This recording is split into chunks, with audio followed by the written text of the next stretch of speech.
नमस्कार, Krishna career institute में आपका स्वागत है। रोज़ की तरह हम लोग आज साइंस के 25 क्वेश्चन के बारे में स्टडी करेंगे और अब हम लोग टॉपिक वाइज पढ़ रहे हैं और आज की डेट है 25/02/24। तो आज की डेट में देखते हैं कौन से 25 क्वेश्चन वही जो आरआरबी पूछता है। तो चलिए शुरू करते हैं। पहला क्वेश्चन है आरआरबी, एलपी और टेक्नीशियन के लिए साइंस की सबसे धमाकेदार वीडियो रोज़ आप लोगों तक पहुंचा रहा हूं। आप हमारे चैनल को सब्सक्राइब करिए और इन वीडियो का पीडीएफ पाने के लिए यदि आप इनका पीडीएफ चाहते हैं तो पीडीएफ हमारे Telegram channel Krishna career institute पर उपलब्ध है। तो टेलीग्राम से भी देख सकते हैं। वीडियो जो भी रोज़ बनाई जाती है उसका लिंक भी चैनल में डाल दिया जाता है। साथ ही साथ आप हमसे व्हाट्सएप से भी जुड़ सकते हैं। टेलीग्राम का, व्हाट्सएप का और व्हाट्सएप चैनल का सभी का लिंक जो है डिस्क्रिप्शन बॉक्स में दिया गया है। डिस्क्रिप्शन में जा कर के आप वहां से ज्वाइन भी कर सकते हैं। तो चलिए पहला क्वेश्चन देखते हैं। किसी माप की अनिश्चितता को क्या कहा जाता है? तो माप की अनिश्चितता को कहा जाता है त्रुटि कहा जाता है। क्या कहा जाता है? त्रुटि। तो आपका आंसर हो जाएगा ऑप्शन सी, त्रुटि। माप की अनिश्चितता को हम क्या कहते हैं? त्रुटि कहते हैं। अगला क्वेश्चन देखते हैं। क्रमबद्ध त्रुटि के अंतर्गत सम्मिलित त्रुटि कौन सी है? तो इसका ऑप्शन ए राइट आंसर है। यंत्रगत त्रुटि को क्रमबद्ध त्रुटि भी कहा जाता है। यंत्रगत त्रुटि को यानी यंत्र के कारण होने वाली त्रुटियां क्या कहलाती हैं? क्रमबद्ध त्रुटियां भी कहलाती हैं। अगला क्वेश्चन देखते हैं, क्वेश्चन नंबर 3। भिन्नात्मक त्रुटि का गणितीय रूप क्या है? अगर मान लीजिए कोई ए राशि है और इसका मापन करते हैं, मापन में जो त्रुटि आती है तो वो होती है डेल्टा ए की त्रुटि आती है। तो इसको भिन्नात्मक रूप में लिखा जाएगा डेल्टा ए बटे ए। तो इस बेसिस से आपका आंसर ऑप्शन हो जाएगा ऑप्शन ए। बिल्कुल क्या है? राइट है, ऑप्शन ए। ओके, अगला क्वेश्चन देखते हैं। एक सरल लोलक के प्रयोग में लंबाई में 2% की त्रुटि बता रहा है और आवर्तकाल में 3% की त्रुटि है। तो जी के मापन में अधिकतम त्रुटि क्या होगी? तो आवर्तकाल का जो फार्मूला होता है उसके बारे में देखते हैं। आवर्तकाल का फार्मूला होता है T बराबर 2π√EL/G। ओके, अगर इस फार्मूले से हम निकालेंगे तो जी बराबर हो जाएगा टी अपान टी स्क्वायर। क्या हो जाएगा? यल अपान टी स्क्वायर, क्योंकि 2π में कोई त्रुटि नहीं होगी क्योंकि वो आंकिक मान है। तो अगर हम इसे प्रतिशत की त्रुटि में लिखेंगे, जी प्रतिशत में लिखेंगे, जी में होने वाली प्रतिशत त्रुटि लिखेंगे तो ये हो जाएगा यल में प्रतिशत त्रुटि धन 2t में प्रतिशत त्रुटि। ये कन्वर्ट हो जाएगा क्योंकि आप परसेंटेज त्रुटि जानते ही हैं। उसके बाद यल में 2% है और टी में देखिए 3% है। तो 2 गुणे 3, तो 2 3 2 तिहाई 6 और 6 2 कितना हो जाएगा? 8। तो ऑप्शन आपका हो जाएगा डी राइट आंसर। ओके, तो 4 का हो जाएगा डी। ओके, अगला क्वेश्चन देखते हैं। अगला क्वेश्चन है, एक घन की भुजा मापने में 2% की त्रुटि होती है, आयतन में कितना त्रुटि होगी? तो आयतन बराबर होता है भुजा का क्यूब। भुजा मान लेते हैं ए है, भुजा का क्यूब। तो आयतन में त्रुटि हो जाएगी delta V upon V into 100 बराबर भुजा में त्रुटि हो जाएगी 3, जो घात होती है वो आगे आ जाती है, 3 delta A upon A into 100। तो डेल्टा ए अपान ए यानी भुजा में जो त्रुटि दी गई है 2% दी गई है, तो हमको लिख देना है 3 गुणे 2 यानी 3 दूनी 6% हमारा हो जाएगा राइट आंसर। ओके, तो इसमें ऑप्शन डी इसका भी क्या हो जाएगा? राइट आंसर हो जाएगा। आयतन में कितना प्रतिशत की त्रुटि हो जाएगी? 6% की त्रुटि हो जाएगी। तो क्वेश्चन थोड़ा डिफ़िकल्ट हैं लेकिन मैं पूरी तरीके से प्रयास कर रहा हूं कि आपको अच्छे तरीके से समझा दूं। रोज़ आप जुटे रहिए हमारे साथ। विज्ञान की सारी समस्याओं का निदान जरूर मैं कर दूंगा आप लोगों को। अगला क्वेश्चन है, एक ठोस का द्रव्यमान और आयतन मापने में 5% और 2% की त्रुटि होती है, तो उसके घनत्व मापन में कितने प्रतिशत की त्रुटि होगी? तो आपको मालूम है कि घनत्व बराबर होता है द्रव्यमान बटे आयतन। घनत्व बराबर क्या होता है? द्रव्यमान बटे आयतन। तो अगर हम घनत्व में घनत्व को डी से बताते हैं तो डी में त्रुटि बराबर हो जाएगा यम में त्रुटि प्लस भी में त्रुटि, भी यानी आयतन में त्रुटि। तो यम में जो त्रुटि है वो 5% है और घनत्व आयतन में जो त्रुटि है वो 2% है। दोनों जुड़ जाएगा, उत्तर हो जाएगा आपका ऑप्शन सी यानी 7%। 5 2 दोनों दो जुड़ के कितना हो जाएगा 7% की त्रुटि हो जाएगी। यानी देखिए चाहे भाग हो तो लेकिन त्रुटि जब होती है तो वो संपूर्ण रूप से जुड़ जाती है। अगला क्वेश्चन देखते हैं, क्वेश्चन नंबर 7। एक पिंड के द्रव्यमान तथा वेग के मापन में 2 या 3% की त्रुटियां हैं। पिंड की गतिज ऊर्जा के मापन में कितनी त्रुटि होगी? तो गतिज ऊर्जा का फार्मूला होता है k बराबर हाफ mv²। ये बच्चों का खेल नहीं है, आसान से दिमाग लगाना पड़ता है। ये नहीं रट के आपको बता रहा हूँ, पूरी तरीके से समझा रहा हूँ। तो इसलिए गतिज ऊर्जा में जो त्रुटि हो जाएगी k बराबर, अब हाफ नंबर में तो कोई त्रुटि होगी नहीं, यम और भी में हमने बताया घात जो होगी वो आगे आ जाएगी 2 इंटू भी में त्रुटि। तो जो k में कुल त्रुटि बनेगी, k में कुल त्रुटि बनेगी, यम में कितना त्रुटि दी गई है द्रव्यमान में 2% की, तो द्रव्यमान वाली त्रुटि कितना हो जाएगी 2%।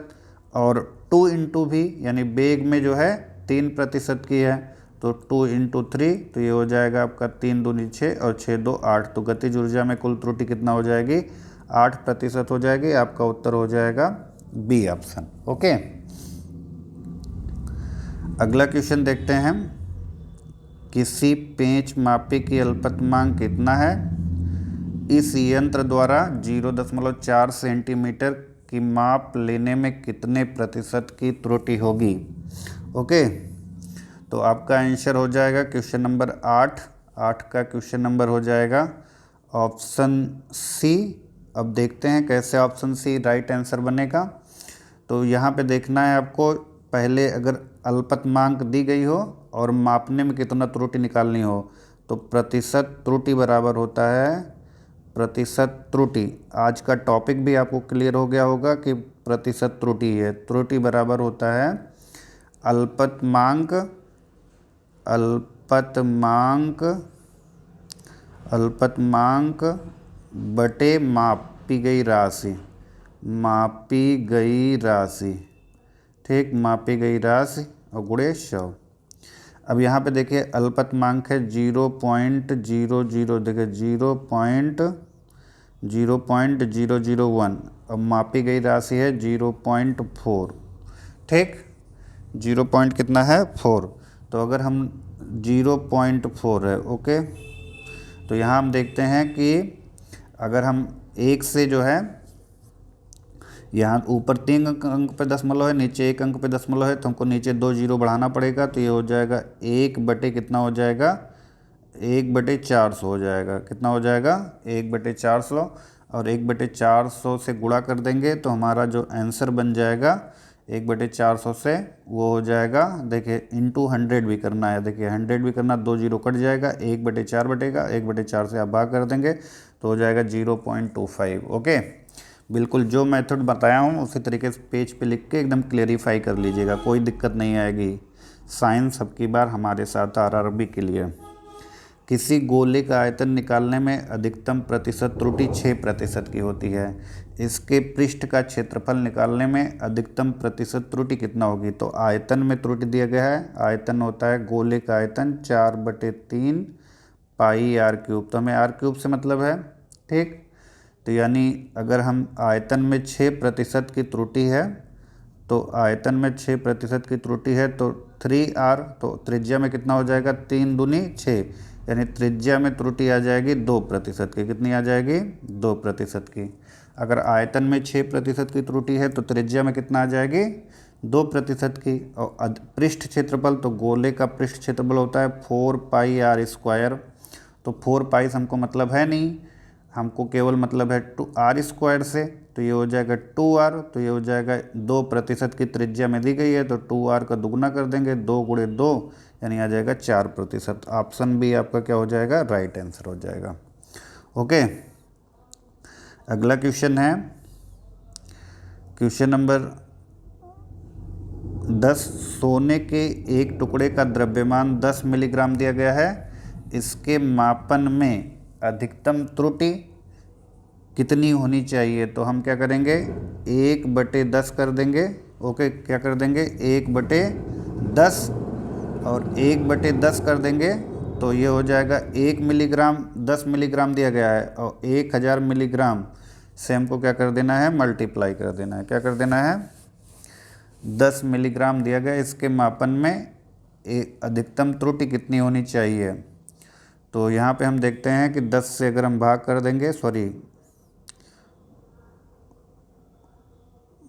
आगे देखते हैं, यहाँ पे अगर हम 10 से भाग कर देते हैं, 1 मिनट सॉरी, फिर से देखते हैं। तो 10 मिलीग्राम उसका वेट दिया गया, इसके मापन में अधिकतम त्रुटि कितना है, तो आपको क्या करना है 1/, क्या कर देना है मिलीग्राम, 1000 मिलीग्राम होता है, 1000 से क्या कर देना है 1/1000 कर देंगे। ठीक, और इंटू हो जाएगा 10 मिलीग्राम, क्योंकि 10 मिलीग्राम से और मल्टीप्लाई हो जाएगा, क्योंकि 10 मिलीग्राम दिया गया है, तो ये आपका आंसर हो जाएगा इंटू 100 कर देंगे। तो ये पूरा सॉरी इसी में 100 करना है, तो ये हो जाएगा 2 जीरो कैंसिल हो जाएगा, और 100 से भाग कर देंगे तो हो जाएगा 0.01। इसमें थोड़ी सी मिस्टेक हो रही है, फिर से एक बार रिपीट करते हैं। तो ये हो जाएगा 10 बटे सॉरी ये हो जाएगा आपका 1/1000 मिलीग्राम, और इंटू 10, उससे मल्टीप्लाई कर देंगे 100 से, तो ये आपका हो जाएगा 2 जीरो कट जाएगा। ठीक, और 2 जीरो कट जाएगा तो 1/100 बचेगा। 1/100 का मतलब 2 अंक पहले दशमलव लगना चाहिए, और 2 अंक पहले जो है दशमलव वाला कोई ऑप्शन है नहीं, तो हमें लगता है कि इसमें थोड़ी सी एरर है इस क्वेश्चन में। आगे फिर देख लेते हैं अगला क्वेश्चन। इसमें थोड़ी सी एरर है, इस वजह से थोड़ी दिक्कत हुई है। अगला क्वेश्चन देखते हैं, यदि घन का आयतन मापने में 6% की त्रुटि होती है तो भुजा मापन में कितने प्रतिशत की त्रुटि होगी। तो आयतन बराबर होता है भुजा का क्यूब। क्या होता है, आयतन बराबर होता है भुजा का क्यूब। अब आयतन में त्रुटि जो है, आयतन में प्रतिशत त्रुटि जो है, आयतन में प्रतिशत त्रुटि 3 गुणे भुजा में प्रतिशत त्रुटि के बराबर होगी। ठीक, अब आयतन में 6% दिया गया है, तो 3 गुणे भुजा, भुजा को ये मान लेते हैं, 3 से काट देते हैं, तो ये हो जाएगा 3 दूनी 6, यानी आपका उत्तर हो जाएगा ऑप्शन बी, 2% की त्रुटि हो जाएगी। ऑप्शन बी राइट आंसर हो जाएगा इस क्वेश्चन का। अगला क्वेश्चन है, एक वृत्ताकार प्लेट की त्रिज्या प्लेट पर लगाए गए बल के मापन में क्रमशः 1 व 2% की अधिकतम त्रुटियां हैं, तो प्लेट पर आरोपित दाब के मापन में कितना प्रतिशत की त्रुटि होगी। तो दाब P बराबर होता है बल बटे क्षेत्रफल। ओके, अब कह रहा बल, त्रिज्या और प्लेट पर लगाए गए बल के मापन में, तो त्रिज्या में R में दिया गया है, R में 1% और बल में 2%। ठीक, R में 1% की त्रुटि है, 1% की, और बल में 2% की है। अगर त्रिज्या में जो है 1% की त्रुटि है, तो क्षेत्रफल होता है पाई आर स्क्वायर, वृत्ताकार प्लेट का पाई आर स्क्वायर, तो यानी आयतन में हो जाएगा 4% की त्रुटि। तो यहाँ मान रख देंगे EF प्लस A कर देंगे, तो EF का मान है हमको कितना दिया गया है 2%, और त्रिज्या में 1 दिया गया, 2 गुणे 1 यानी 2 ही हो जाएगा, तो 2 + 2 ये हो जाएगा, कुल मिला के 4% हो जाएगा। तो ऑप्शन सी आपसे क्या हो जाएगा, राइट आंसर हो जाएगा। काफ़ी ध्यान रखना होता है ऐसे क्वेश्चन में। क्वेश्चन नंबर 13, किसी वर्ग की भुजा मापने में 3% की त्रुटि होती है, तो उसके क्षेत्रफल में, तो वर्ग का क्षेत्रफल होता है भुजा का स्क्वायर, तो यानी 2 गुणे भुजा। तो भुजा में कितने प्रतिशत की त्रुटि है 3, तो क्षेत्रफल में कितने प्रतिशत की त्रुटि हो जाएगी, क्षेत्रफल में हो जाएगी 2/3 6% की। तो बिना देखे उत्तर लगा देना है भैया, ऑप्शन ए 6।